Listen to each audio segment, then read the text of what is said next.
How's it going, everybody? Welcome back to New Hope and Enlightenment of Palm Beach. I hope you had an awesome week, but today is the Lord's Day, and I want to bring you a little bit of a story about endurance and a test of faith, and something that I think will ring true with a lot of us, because I know right now there's a lot of stuff going on, there's a lot of negativity in the world, a lot of bad things, and so we need to make sure we stay close to God, have Jesus in our heart, and walk in the light always. So I want to start off by saying, God does not put obstacles out in your life for no reason. He doesn't just have a name of, a hat full of names and picks one out and is like, oh, Timmy's getting a flat tire today. Sorry, Timmy. Let's see how you react. Poof. Psst. No, that's not how it works. He doesn't just do it for no rhyme or reason. He always has a plan. And I want to talk to you about that plan in the book of Job today. So, the Bible tells us that Job was a blameless, upright, God-fearing man who hated all that was evil. He had 7 sons, 3 daughters, 7,000 sheep. I can't even imagine that many sheep. I am not a farmer. So there's a lot of sheep. 3,000 camels, 500 oxen, 500 donkeys. That's a lot of animals. That is a very big farm. So, and many servants, Job was the greatest man of the East. He was a great person. He was blessed with all these good gifts. He always gave offerings to God. And he believed in God and the Holy Spirit truly. That was Job, a righteous, good man. So you might ask, well, what happened to Job, the righteous, good man? And I will tell you. He was the greatest of all men. And God was pleased with Job. But Satan tried to prove a point to God. And the point was that Job only had all this love for God and all these blessings because God had given it to him. And so if God reached out right now and took everything from Job, that Job would turn away from God and curse him in his face. This is what Satan said. He said, Job will curse you in your face if you take everything you've given him away right now. So God says, well, everything he has is in your power. Do not hurt him. So he can't hurt Job, but Satan does go out and start working his dark forces to take everything away from Job. So some time passed, and all of a sudden a messenger shows up before Job and says the oxen were plowing and the donkeys were feeding, but then they were attacked. And the workers were all killed, and the servants were all killed, and the animals were taken. But while he was talking, another messenger shows up. So this messenger says, the fire of God fell from heaven and burned up the sheep and the servants. Well, already we've lost so much, but hold on, because there's another messenger now. So the next messenger shows up. We were attacked, all the servants were killed, and all the camels were taken. And it's still not over, so Job's getting hit with rapid fire here. He's definitely in shock at this point.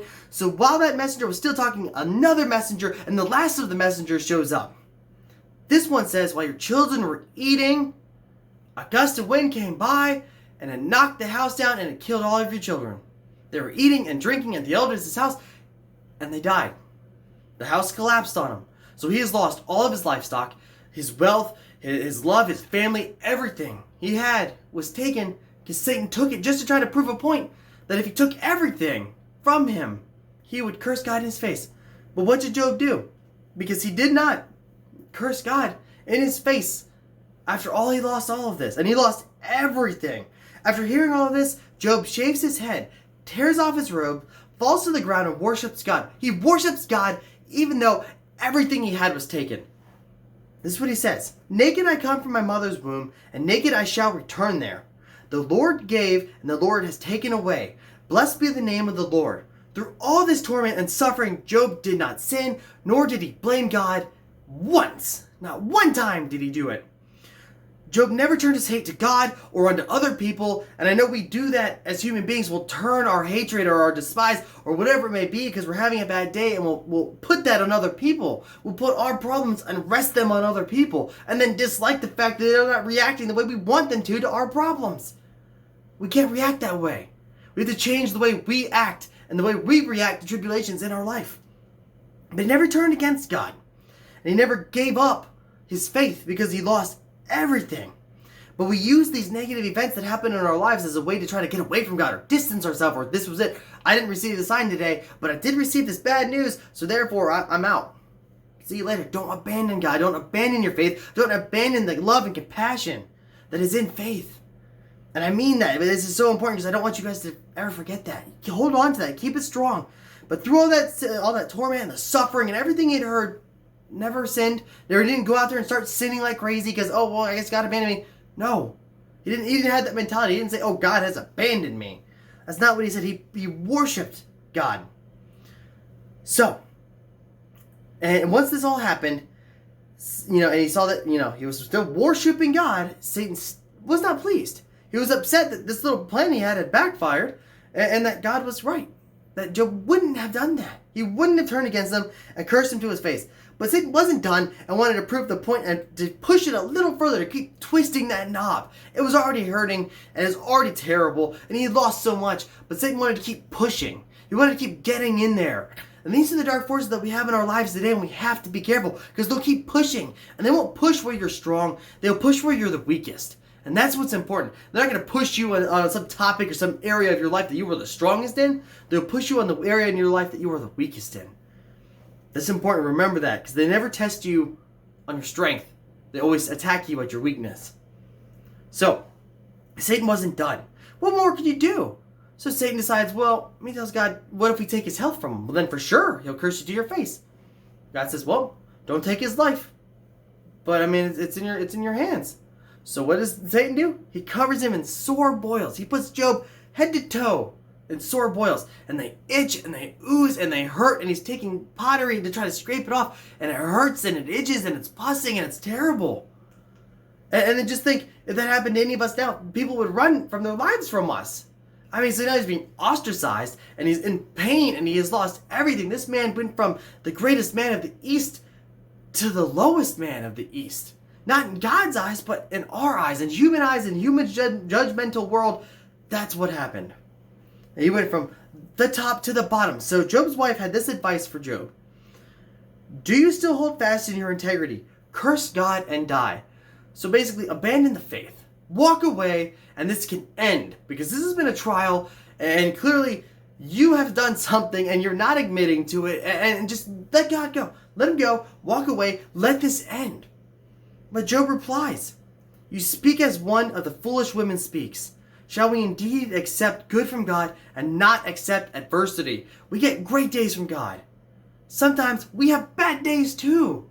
But when you have to change in life, change is hard. And it takes a lot to make us change as human beings. So sometimes that tribulation is the struggle we have to go through to make the change, to stay on God's path. And it's important that we change the way we react. We can't change tribulations, but we can change the way we react to them. And by reacting in a better light to them, we can lessen the blow of the negative part of that tribulation, but we can grow faster, learn faster, and get over it faster. Get past that tribulation much faster. It's important.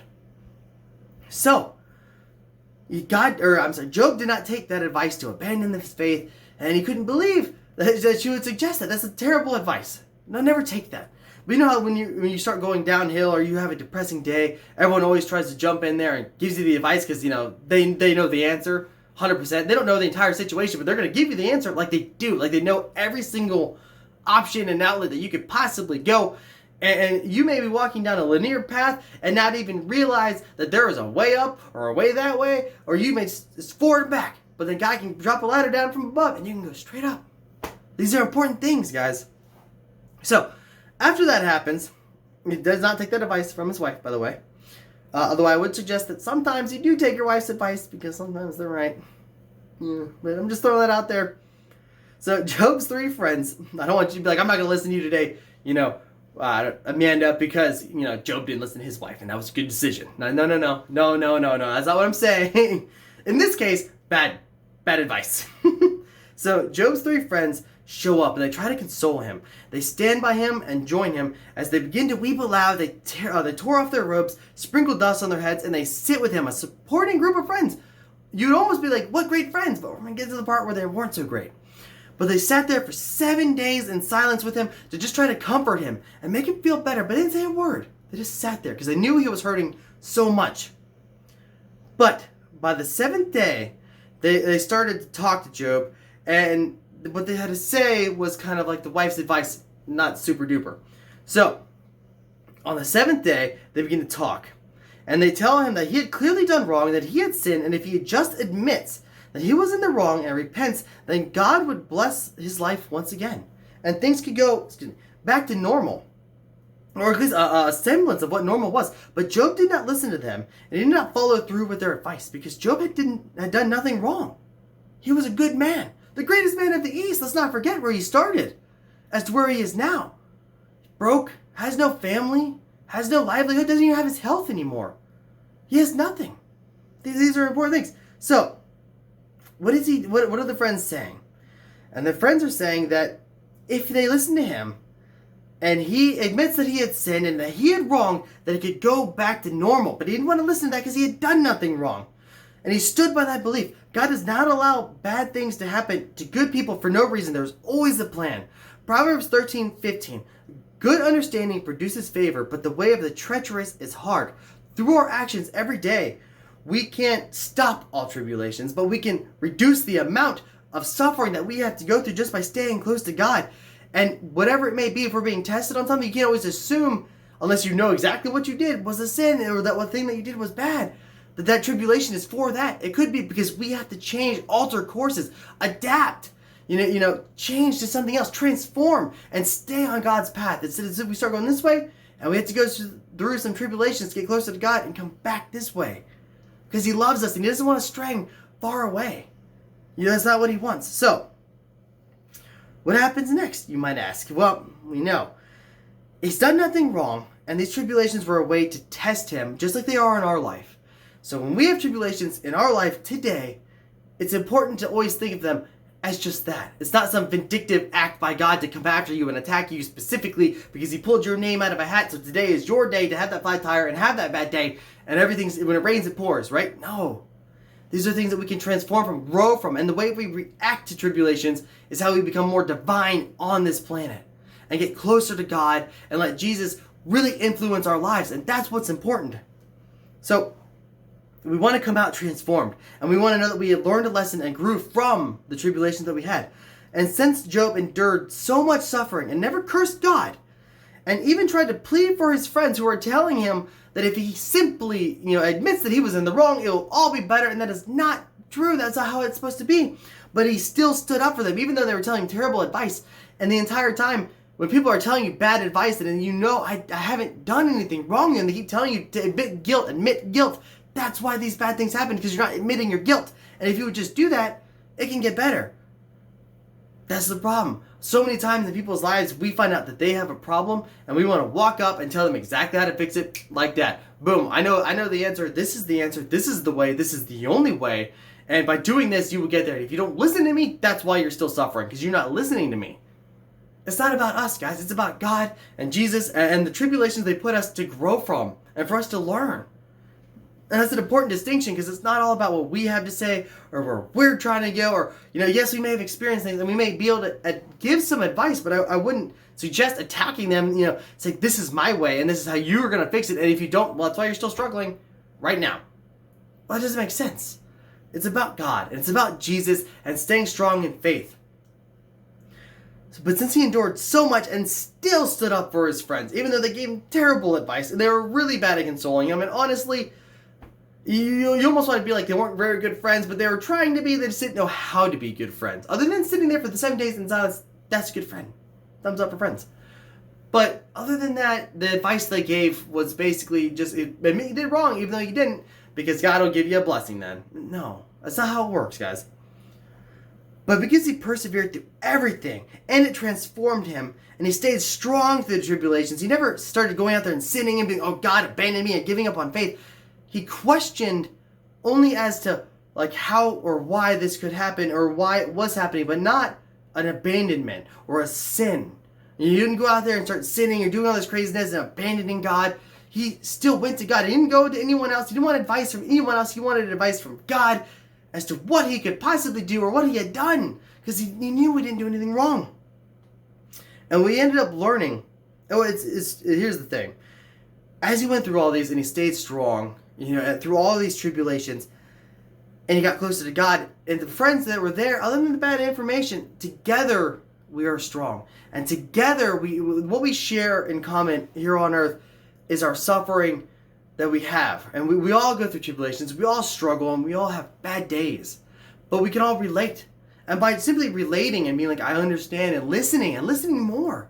And more attentively, and actually understanding maybe where they're coming from, instead of putting our personal bias and attacking them with it, realize that God is the one who is letting them transform and change. And God doesn't need you muddying the waters, messing up his plans for someone else. He doesn't need you to be like, oh, I almost got him, and then, oh, right turn because you gave them advice that may have worked in your situation for what you had to change for, or maybe you didn't even listen to God, you just went the other way.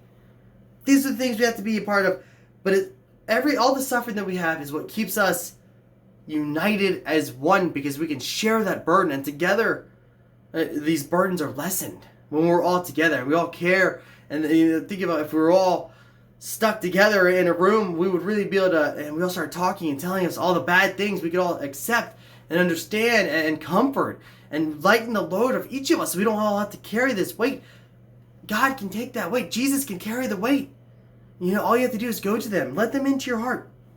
Have it be full of love. But tribulation sparks changes, and changing is tough and uncomfortable, and I know that. I don't think if you told a caterpillar right off the bat, hey man, you're about to go into this little dark space by yourself and turn into a bunch of proteins and then pop out a butterfly, I would not believe you. I'd be like, I'm gonna not. Can I just stay as a worm for a while, because I don't know how that's gonna work for me. That's some weird stuff, but that's what happens. That's the miracle of God. And I know it's tough and it is uncomfortable. And if you see it coming, especially, you're like, I don't want to walk over there and get myself stepped into this mess, But you have to. That's how we change. That's how we grow. That's how we adapt. That's how we become better people and more divine, spiritually happy people. We get closer to God through tribulation. Don't let it turn you away. React differently to the tribulations.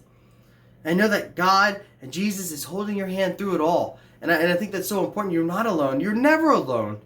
And you can continually grow and learn. And that's important, because it is tough sometimes to just go through a situation and be like, well, what was the point of this? I didn't get it at all. Well, maybe you did and you just don't know it yet. Maybe it's your subconscious kind of caught it, but you quite didn't. But at some point, when you run into a situation that's similar, you're like, I've been here and I've done this before, and I know how to handle this a little bit. You're going to handle it a little bit better than you did the first time.